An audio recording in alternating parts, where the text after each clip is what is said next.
Hello, I hope this finds you well. I thought I would do something slightly different and talk about our mince pie recipe. This is something that has kind of been passed down through 3 generations,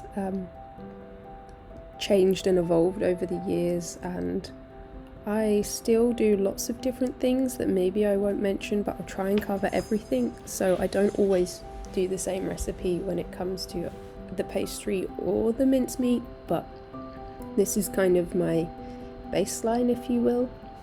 So for the mincemeat, you'll need vegetarian suet, about 225 grams. Apples, we mix it up. We don't always use Bramley, that is the traditional, but we tried to make this fairly organic as we could affordably, so we opted for organic apples. About 225 grams, we're not very particular.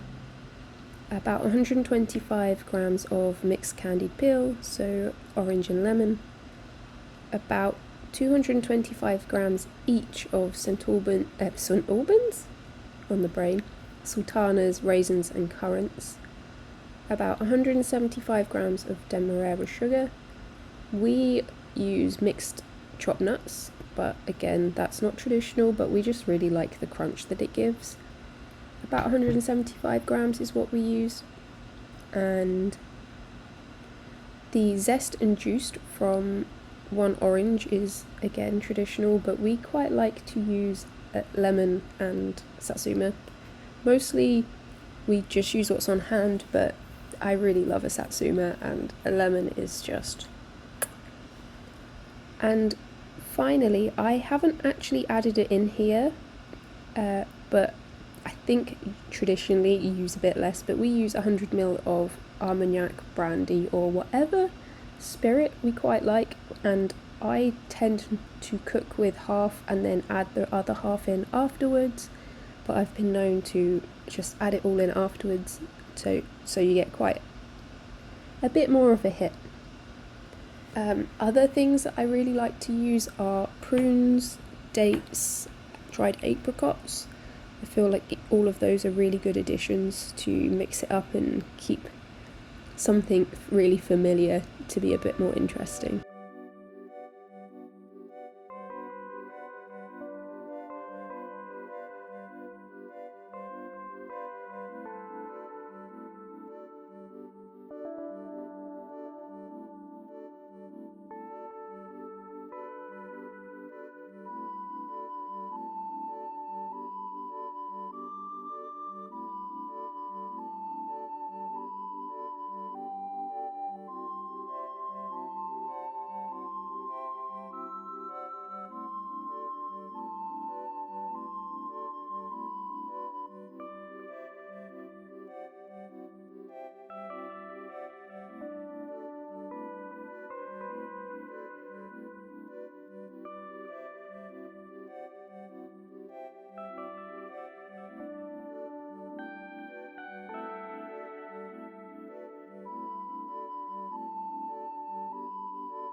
So when it comes to the mince pies, there's a lot of things you can do differently. I do really like to do add-ins, so take this standard base recipe and then add things like cinnamon, orange zest, lemon zest, nutmeg, mixed allspice, sometimes even desiccated coconut into the pastry to add whatever, kind of zhuzh that it might need or want. But the simple recipe is remembered for me by just 8, 4, 2 and 1. Now that's 8 ounces of flour, 4 ounces of butter, 2 sugar, we often only use just 1 ounce of sugar, and 1 egg. And there's a few things you can do to again make this different. So chilling the butter and the egg will mean that you don't have to rest the pastry as long if you want it to be flaky. So you're not breaking the butter into too smaller chunks, you're leaving them quite chunky. I like to use a knife to do the start of this, just to again reduce my warm hands getting in there. Again, this depends on the style you want. Sometimes I like a flaky pastry and sometimes I like it quite cakey, so instead of using plain or bread flour, which I often use, I will sometimes use self-raising, and that will give the pastry some rise and really do cakey pies. Again, different types of sugar will give you a different flavour. I often use just golden caster, that's because it's easy for us to get that organic here. I try not to over mix it when I'm mixing, and that's because I'm going for somewhere in the middle between flaky and cakey, if you will. This can be rested, like I say, if you want to put it in the fridge for a bit before cooking, that's definitely an option. I quite like that I can get these made in sort of half an hour, 5 minutes, 10 minutes of prepping, and then in the oven, and out they come, ready to be eaten. You can use water instead of an egg. That's not something I often do, I just love the richness that an egg gives. And when it comes to brushing the pies before putting them in the oven and to seal the lids, I am not that fussy with sealing, I will say that. I quite like when some of the juice from the mincemeat escapes and goes around the edges and solidifies, but that's just me. The difference between egg and milk, hopefully you'll be able to see at the end, but egg gives a much more refined finish, I would say. It's a lot more rich, a lot more golden, and milk is just usually a lot easier. It saves cracking into an egg. If you're having scrambled Eggos for breakfast, then it's neither here nor there to just use a little bit to brush. I obviously seem to like a tipple, but I also am not precious about the way they look. I did work as a baker once upon a time, and life's too short. I quite like being able to just top up the pastry if it breaks with another scrap of pastry. I don't spend too much time decorating them. We have little punchers, cookie cutter type things that I use to decorate them, and again that's just because it's easy and fun more than making them look nice. Yeah, and what I would say, if you're someone that maybe hasn't had mince pies or aren't sure, there are some good ways of eating them, with cream being one. Like a heavy cream with a little bit of vanilla is something that I like. Brandy butter or whiskey butter is also very good, but we also as a family quite like them with a slice, like warm, with a slice of mature cheese.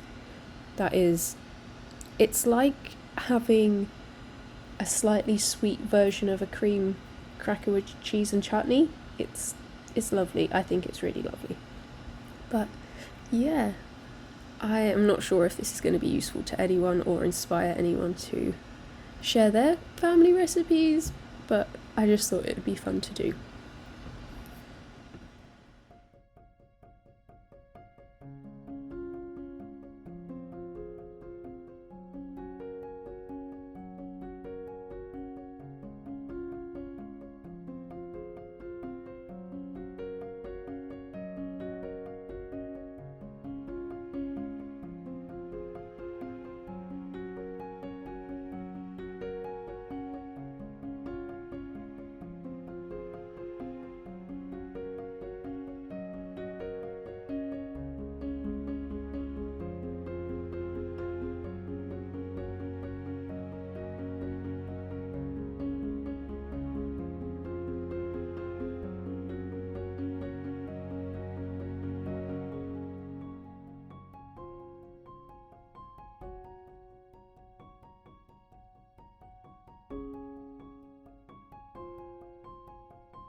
And I didn't actually film this in the end.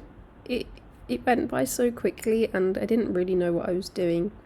But I made a quick wreath using what you can see here. So some oil, pine cones, some dried out oranges, and just some yarn that I had, and some fibre from lovely Fliss at the Wool Shred, and some fairy lights. And these were all things that I just had, so I kind of, you know, did what I could, and I thought I could reuse this, take it apart and reuse the bits from it. So all I did was squish the fibre around the edge of the Olympic rings and wrapped some yarn around it as I went until I felt like that was secure and fluffy enough. And then I, again using more yarn, went in and just tied on oranges and pine cones. They're not pine cones, I don't know what kind of cones they are, but they're cute, around too, and then went round with the fairy lights afterwards. And once it was done and all wrapped, I dropped a few of these Christmas in a bottle drops onto each of the pine cones so it smells amazing when I walk past. I used some string to hold it up and an S-hook, which is just my favourite thing around the house apparently. And yeah, simple, but I'm really happy with how it turned out, and I can't wait to see lovely Frida's version, which is already looking amazing and well more put together. If you're making one, please do share with us. I think Frida started the tag Wreath along on Instagram. Yeah. I hope to see you again very soon. Here's a little bit more of Watford at Christmas.